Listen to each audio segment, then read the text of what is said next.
Assalamualaikum warahmatullahi wabarakatuh. Bismillahirrahmanirrahim. Bismillah, alhamdulillah, wassalatu wassalamu ala rasulillah Sayyidina wa maulana Muhammad ibn Abdillah wa ala alihi wa sahbihi wa mawala. La hawla wa la quwata illa billah, amma ba'du. Teman-teman yang saya cintai dan juga ibu dosen selaku pengampu mata kuliah P3, kami dari kelompok 3 akan mempresentasikan atau menerangkan dengan judul model perencanaan pembelajaran Azure dan Dig and Carry. Dengan anggota yang pertama saya sendiri, Alfian Fadilah, dan yang kedua ada Khairul Nisa, Khairul Umam, dan juga Laili.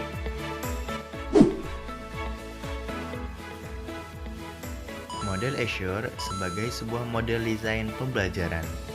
Model Azure ditulis di dalam sebuah buku karya trio Heinisch, Molenda, dan Russell yang berjudul Instructional Technology and Media yang terbit pada era 1980-an. Azure memiliki arti to make sure atau dalam bahasa Indonesia berarti meyakinkan. Azure juga merupakan singkatan dari A. Analyze Learner, menganalisis peserta belajar. S. State Objectives, merumuskan tujuan pembelajaran atau kompetisi. S. Select Method, Media, and Materials, memilih metode, media, dan bahan ajar. U. Utilize Media and Materials, menggunakan media dan bahan ajar.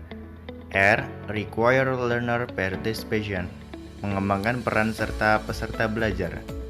E. Evaluate and Revise, menilai dan memperbaiki.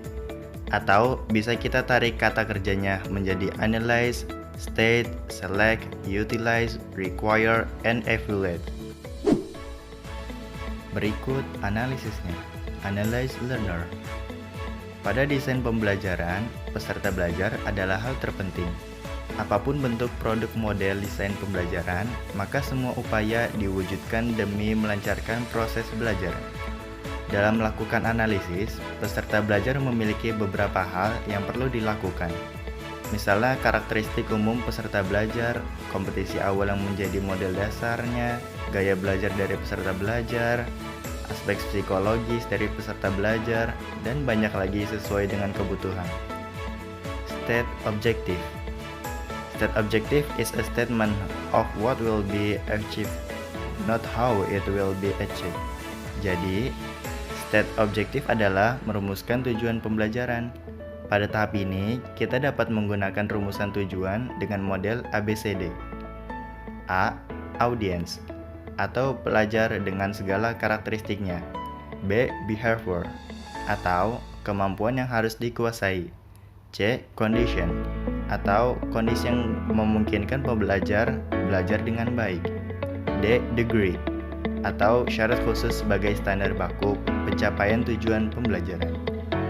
Tujuan pembelajaran dapat juga dinyatakan dalam bentuk pernyataan kompetisi dasar dan indikator keberhasilan yang hendak dicapai pada akhir proses pembelajaran. Select Method and Media.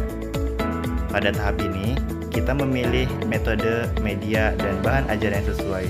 Terdapat 3 tahapan penting pada tahap ini. Yang pertama, menentukan metode yang tepat untuk kegiatan belajar tertentu. Yang kedua, memilih format media yang sesuai dengan metode yang diterapkan. Yang ketiga, memilih, merancang, memodifikasi, atau memproduksi bahan ajar. 4. Utilize Media and Materials. Terdapat rumus 5P untuk pemanfaatan media dan material pembelajaran ini, yaitu diantaranya yang pertama, review the materials, kaji bahan ajar. Dalam melakukan pembelajaran, maka yang paling pertama dilakukan oleh seorang pendidik adalah mengkaji materi dari bahan ajar tersebut agar tidak terjadi kesalahpahaman dalam proses pembelajaran. Yang kedua, prepare the materials, siapkan bahan ajar. Setelah kita melakukan pengkajian akan bahan ajar, maka sudah sepatutnya kita menyiapkan bahan ajar tersebut agar kelak saat kita melakukan proses pembelajaran tidak ada lagi bahan ajar yang tertinggal. Selanjutnya, prepare environment, yaitu menyiapkan lingkungan. Siapkan lingkungan yang terbaik, nyaman, dan juga aman agar dalam proses pembelajaran terjadi sebuah kenyamanan, tidak ada paksaan ataupun tidak ada kebosanan dalam proses pembelajaran. Yang keempat, prepare the learners, siapkan peserta didik. Kita harus menyiapkan peserta didik dengan sebaik mungkin. Untuk melakukan proses pembelajaran, tidak hanya yang diperlukan adalah materi, namun kita juga membutuhkan peserta didik, yaitu orang-orang yang kita ajarin. Kalau kita sudah menyiapkan peserta didik dengan sebaik mungkin, dengan persiapan yang matang, maka pembelajaran akan dapat diterima. Berikutnya yang kelima ada profit the learning experience. Tentukan pengalaman belajar. Pengalaman belajar ini adalah satu hal yang paling penting dalam membentuk peserta didik. Dengan melakukan pengalaman belajar, dengan menentukan pengalaman belajar, maka peserta didik akan memiliki sebuah pengalaman yang nantinya ilmunya akan terus melekat pada memori jangka panjangnya. Yang kelima, required learner participation, yaitu melibatkan peserta didik selama proses belajar adalah tahapan yang penting. Mengapa demikian?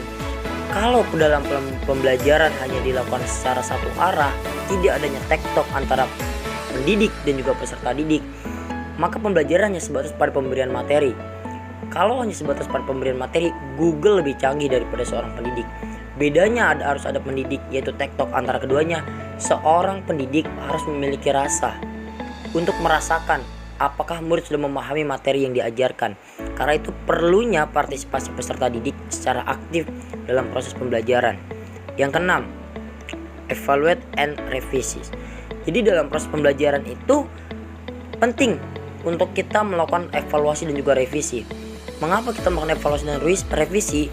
Untuk mengukur tingkat pemahaman peserta didik, untuk juga mengukur bagaimana kita selaku pengajar efektif atau tidak dalam melakukan proses pembelajaran. Bagaimana kita selaku pengajar memberikan ilmunya secara rinci, ataukah kita malah memberikan materi sebatas materi saja dan murid tidak memahami materi tersebut. Inilah pentingnya adanya evaluasi dan juga revisi. Selanjutnya yaitu model pembelajaran Dick and Carey.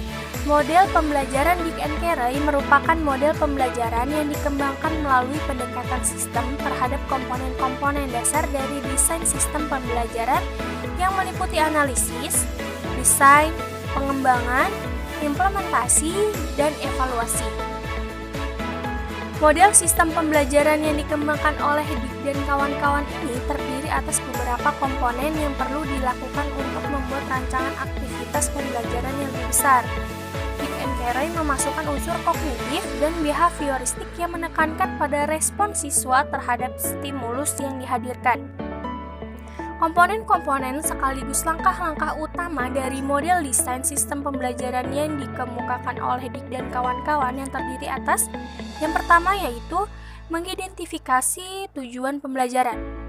Dalam mengidentifikasi tujuan pembelajaran, hal yang perlu dilakukan dalam kegiatan ini adalah menentukan kemampuan atau kompetensi yang perlu dimiliki oleh siswa setelah menempuh program pembelajaran. Hal ini diistilahkan dengan tujuan pembelajaran atau instructional goal. Yang kedua selanjutnya yaitu melakukan analisis instruksional.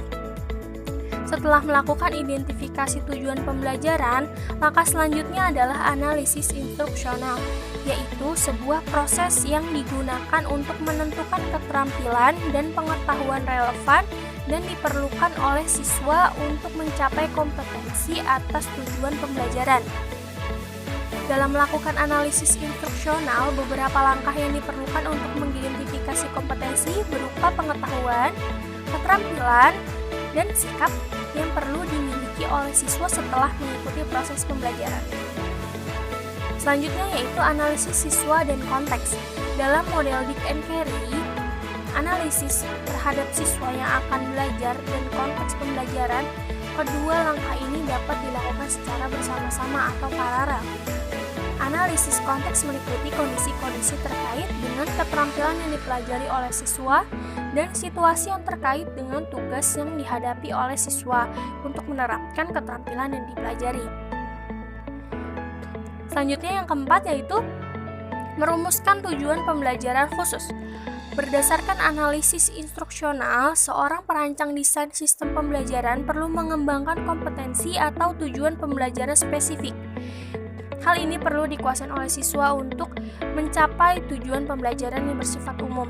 Dalam merumuskan tujuan pembelajaran yang bersifat spesifik, ada beberapa hal yang perlu mendapatkan perhatian, yaitu diantaranya menentukan pengetahuan keterampilan yang perlu dimiliki oleh siswa setelah menempuh proses pembelajaran.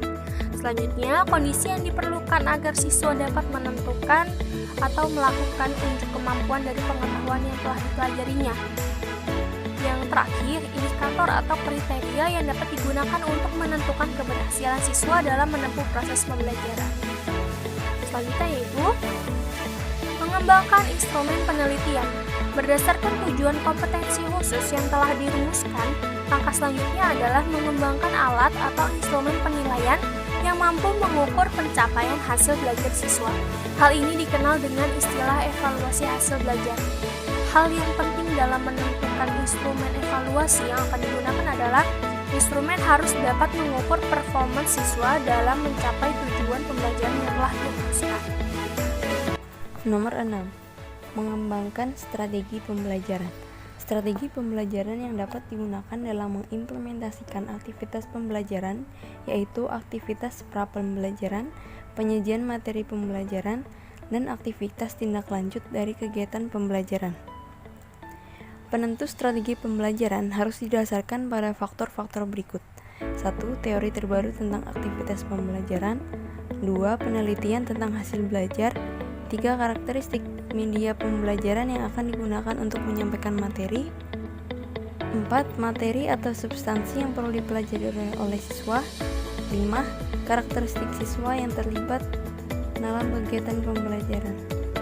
Nomor 7. Penggunaan bahan ajar. Istilah bahan ajar sama dengan media pembelajaran, yaitu sesuatu yang dapat membawa informasi dan pesan dari sumber belajar kepada siswa. Bahan ajar yang digunakan adalah buku teks, buku panduan, modul, program audio video, bahan ajar berbasis komputer, program multimedia, dan bahan ajar yang digunakan pada sistem pendidikan jarak jauh. Nomor 8. Merancang dan mengembangkan evaluasi formatif. Evaluasi formatif dapat dilaksanakan untuk mengumpulkan data yang terkait dengan kekuatan dan kelemahan program pembelajaran. Hasil dari evaluasi formatif dapat digunakan sebagai masukan untuk memperbaiki draft program. Ada 3 jenis evaluasi formatif, yaitu yang pertama evaluasi perorangan, yang kedua evaluasi kelompok sedang, yang ketiga evaluasi lapangan atau field trial. Evaluasi perorangan merupakan tahap yang perlu dilakukan untuk melakukan kontak langsung dengan 1 atau 3 orang calon pengguna program untuk memperoleh masukan tentang daya tarik program. Evaluasi kelompok dilakukan untuk menguji coba program terhadap kelompok kecil calon pengguna yang terdiri dari 10 sampai 15 orang siswa. Evaluasi ini dilakukan untuk memperoleh masukan yang dapat digunakan untuk memperbaiki kualitas program. Evaluasi lapangan adalah uji coba program sebelum program tersebut digunakan dalam situasi pembelajaran yang sesungguhnya. Nomor 9. Melakukan revisi terhadap program pembelajaran. Langkah terakhir dari proses desain adalah melakukan revisi terhadap draft program pembelajaran. Data yang diperoleh dari prosedur evaluasi formatif dirangkum dan ditafsirkan untuk mengetahui kelemahan-kelemahan yang dimiliki oleh program pembelajaran. Evaluasi tidak hanya dilakukan pada draft program pembelajaran saja, tetapi juga pada aspek-aspek desain sistem pembelajaran yang digunakan dalam program seperti analisis instruksional, entry behavior, dan karakteristik siswa. Prosedur evaluasi formatif perlu dilakukan pada semua aspek program pembelajaran dengan tujuan untuk memperbaiki dan meningkatkan kualitas program tersebut. Nomor 10. Merancang dan mengembangkan evaluasi sumatif. Evaluasi merupakan jenis evaluasi yang berbeda dengan evaluasi formatif.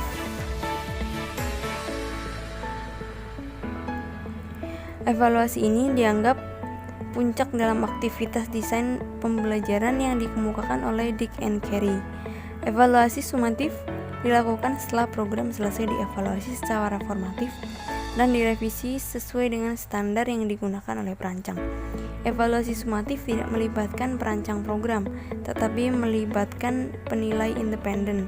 Hal ini merupakan suatu alasan untuk menyatakan bahwa evaluasi sumatif tidak tergolong dalam proses desain sistem pembelajaran.